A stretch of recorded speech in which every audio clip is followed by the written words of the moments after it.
song, Nature Boy. There was a boy, a very strange, enchanted boy, and he was very wise, apparently. And he said, the greatest thing you'll ever learn is just to love and be loved in return. There's a lot of wisdom to those words. And isn't that what Jesus calls us to do, to love and be loved? Underneath love, supporting it, is the ability to be compassionate.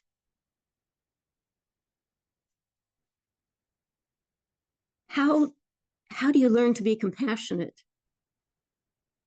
It happens through life's experiences. There's no other way. You don't learn it through books. You learn it through life and its experiences. And in the process of compassion, we try to understand each other and what's going on. For example, have you ever changed jobs? What did that feel like? Was it by choice, by circumstance, maybe merging, maybe the company closed? What did you feel? Relief? Panic? How am I going to pay my bills? How am I going to pay the rent? Have you ever relocated? What was that like? Unsettling. Things were not where they were before. Nothing fits together the way it used to. Have you ever lost someone? Failed at something? Come up short? Or found yourself in a place of law? Brene Brown says to pretend that we can get to helping, generous, and brave without navigating through emotions like desperation, shame, and panic is a profoundly dangerous, misguided assumption. And the reason for that is we can play at being compassionate, be very superficial at being compassionate. The real compassion comes when you allow yourself to be groomed in compassion through your experiences. And how wonderful, there's no dearth of experiences. They're all around us. Let's look at the scene of the disciples in the boat. And sometimes we say, oh yeah, they went out, they went fishing, and then Jesus, helped them get these 153 fish. Simple. Take one of the feelings that that clicked up for you when we talked about losing a job or failing or doing any of those things. Take one of those feelings with you and get into the boat with the disciples. It's evening time. They're going fishing. They've given up everything to follow Jesus. And then he's executed as a common criminal. And then he appears to the apostles in a locked room. He appears to two men walking to Emmaus, and that's it. And here we are. We disciples sitting in this boat. We're going to do something that we're used to doing, at least a little bit during the 3 years we were with Jesus. And as it begins to darken and we throw the nets overboard to catch the fish, what might some of the feelings be in that boat? Because there's a lot of time to think between the dusk and the dawn. because you don't do a lot of talking when you're fishing. Otherwise, you scare the fish away. And some of the thoughts might be, when will I see you again, Jesus?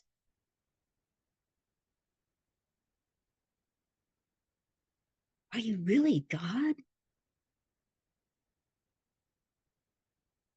I don't know what to do next. Are we to continue following him? Am I to continue? And if so, how? Why? How? What do I do? And maybe someone's thinking, I've grown accustomed to your face, your smile, your laughter, your stories about God. No one talked like you do.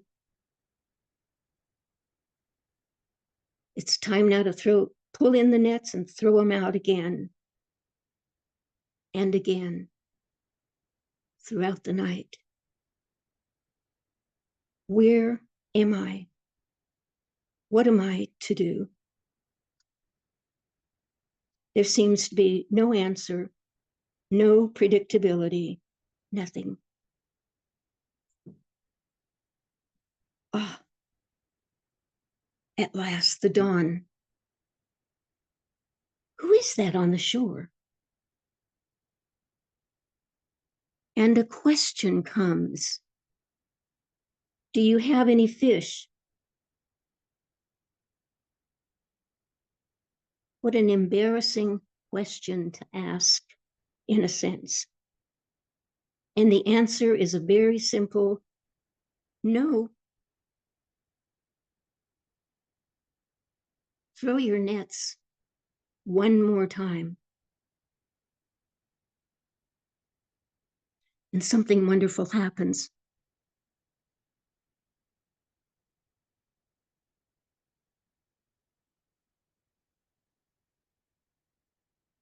What do we learn from this? Do you look at your experience, the one you took with you in the boat, in a different way? Is there something still waiting in there to be learned that will help you to continue your journey? These are treasures to be explored. You'll notice the simple answer the apostle that was given, a plain no, just stating the facts. You'll notice there's no blaming one another. He rocked the boat, he was talking, he didn't know how to use the oars, he didn't know how to throw the nets in. There's no excuse. Just a simple no, we don't. That's it. And so we look at the situation in a new way and say, okay, I don't need to blame circumstances or anything else. That's not the point of this experience. I can look at it and evaluate it and say, how might I do it a little differently? Because I learned something from that experience, that feeling of failure, that feeling of doubt, that feeling of whatever it is, pain and loss. And what I learned is this. And so I will try one more time in a little different way. And that is developing compassion for yourself. There's no beating up of the self. There's no, I must be perfect. It has to be perfectionism or nothing. It's, I do the best I can with what I have at the time. And that's what the disciples did. One more time. And what about you?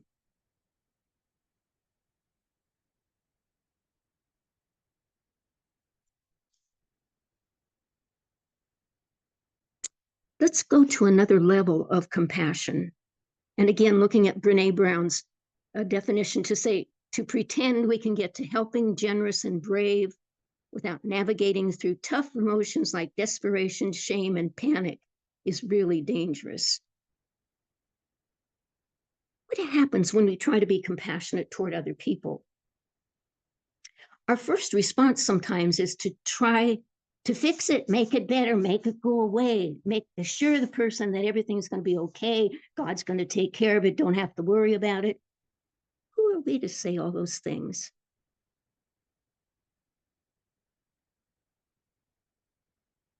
Do you really know it's going to be all okay? No. You hope it will be.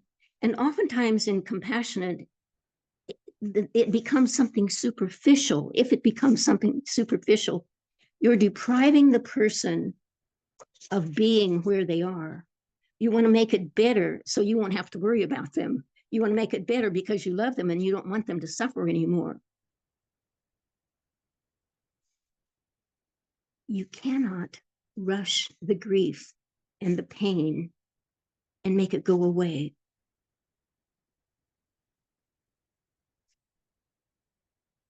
Trying to make it go away is to try to comfort us so that we'll feel better.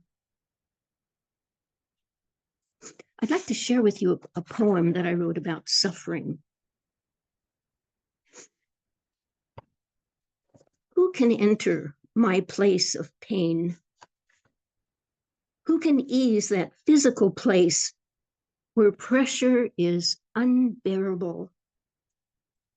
That radiating pinpoint, that reverse vortex out of which pain encroaches every fiber of my being. That mental pain where platitudes cannot reach, where well wishes cannot enter, where grief overwhelms and motivation dissolves. That place where simply to be is a hurdle. Persevere, they say. Be patient and all will be well. Why, I ask, and how? Think happy thoughts, they say. Your words nauseate me, I say. Just be with me.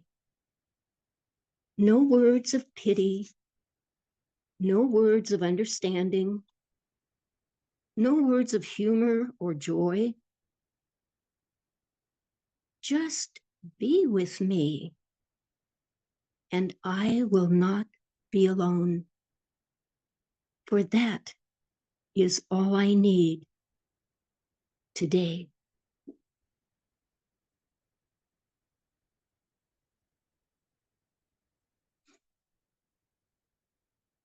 How difficult it is for us sometimes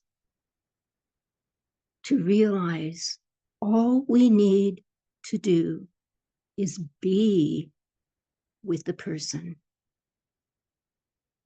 Be in compassion, in understanding what it's like to be in pain, whatever form it takes. And after you are there with the person and listening with your heart, you might know how to do something. But how important it is just to be as they journey through circumstance. Now, we all know that there are times when people do need some help, some outside help, because they're going into a deep depression or because they're unable to work through the situation themselves, and there's nothing wrong with therapy. Just as there's nothing wrong with getting help when we break our arm. Compassion is such a beautiful, beautiful action. And we are called to do that for one another.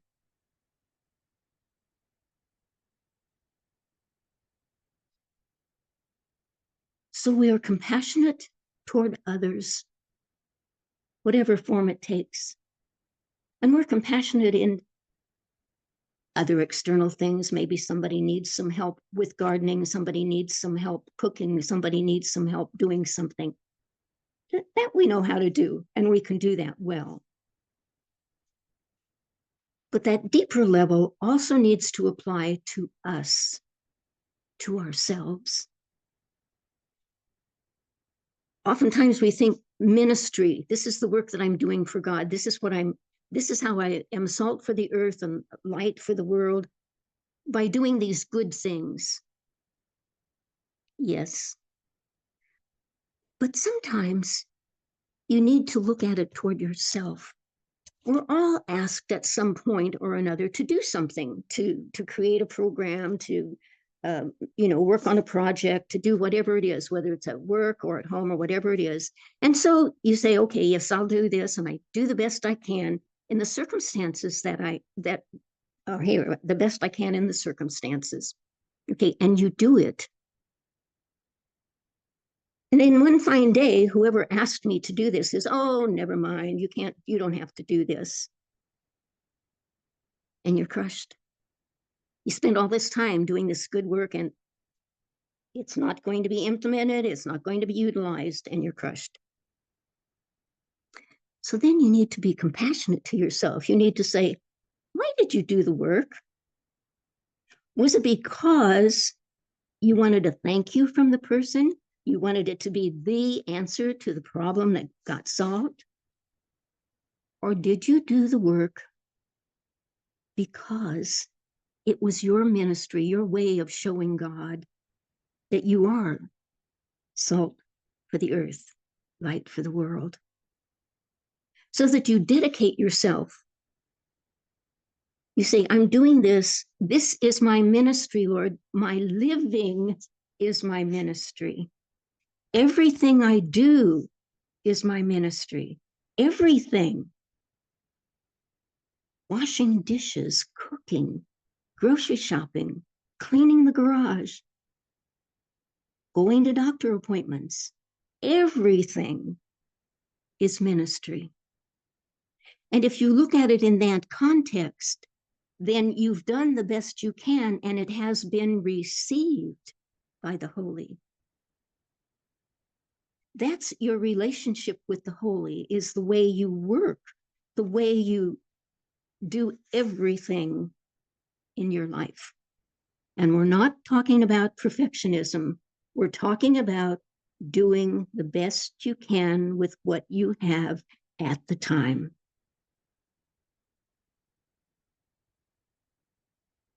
Ask yourself, if somebody doesn't thank you, or they utilize the project but they didn't thank you,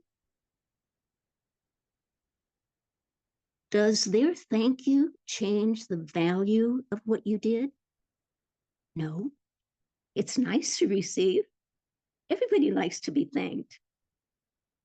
But does it change the value of what you did? Not if you did it with that intention. Okay, Lord, this is what I'm about. This is who I am with you. And I will do the best I can in the circumstances with what I have. That is being compassionate toward yourself. Otherwise, you say, well, I didn't get thanked, and you pick that up off the table and you stab yourself with it, and you say, oh, I'm wounded. Oh, poor me, poor me.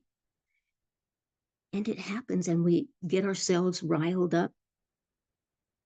So there's a way of looking at situations that maybe don't work or don't get implemented or get reevaluated, and changes need to be made. Well, okay, so changes need to be made.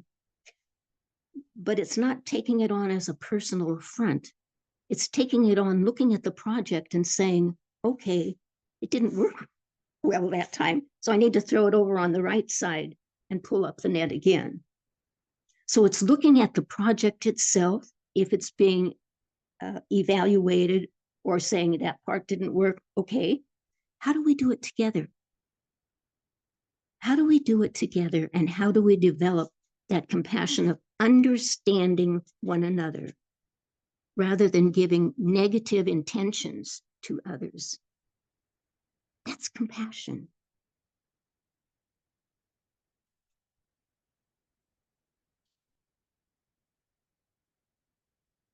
In the poem that Christina read earlier, it talked about if you don't have a gift to offer and you feel like you're in a place of blah and emptiness, just put your head up high. Recognize, yes, you feel empty. You've done all of these things and God is nowhere at all. Feels like it. You can hold your head up high. You're not less because you feel empty. Hold your head up high and your hands up high. Lift up your emptiness. This is all I have, Lord, this emptiness. And I wait for your grace. And I do what I can at the time, but you are still my center.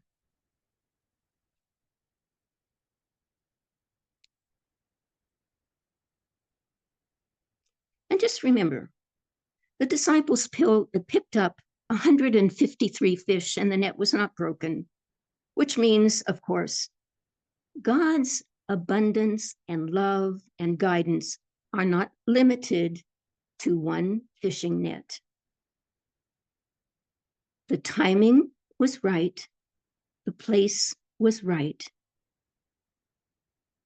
And the interesting part is we never know the timing and the place, do we? Because God appears unexpectedly always, even though always present. And so as you look at one more time at your opportunities to grow in compassion through every single experience of your life, you are surrounded, embraced by a God who loves you beyond all measure. And that is why we can lift up our emptiness and rejoice and say, yes, one more time. Amen.